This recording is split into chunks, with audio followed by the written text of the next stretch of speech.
සියත ලංකා රූ රැජින ලෙසින් කිරුළු පැවිදි අනිදුයි ගුණසේකර මෙවර ශ්‍රී ලංකාව වෙනුවෙන් ලෝක රූ රැජින තරඟාවලිය නියෝජනය කරනවා. එම තරඟාවලියේ අවසන් තරඟය ඉන්දියාවේ තෙලංගනාවේදී අද රාත්‍රියේදී පැවැත්වීමට නියමිතයි.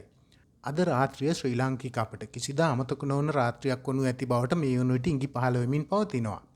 ඒ මෙතෙක් පැවති කිසිදු ලෝක රූ රැජින තරඟාවලියකදී නොදැක්වූ දස්කම් දැක්වීමට මෙවර ශ්‍රී ලංකාව නියෝජනය කරන අනිදුයි ගුණසේකර සමත් වීම ඊට හේතුවක්. ඇය පළමු වටේ පැවති තරඟවලදී ඉතාමත් ඉහළ දස්කම් දැක්වීමට සමත් වීම කැපී පෙනුණා. එසේම මල්ටිමීඩියාවටදී ඇය දෙවන තැනට පත් වුණා. ඒ එවැනි දස්කමක් දැකූ පළමු ශ්‍රී ලාංකික තරඟකාරී බවට පත් වෙමින්. එසේම ශ්‍රී ලාංකික සියලු දෙනාම අද පැවැත්වීමට නියමිත අවසන් තරඟය දක්වන්නේ ඉමහත් උනන්දුවක්.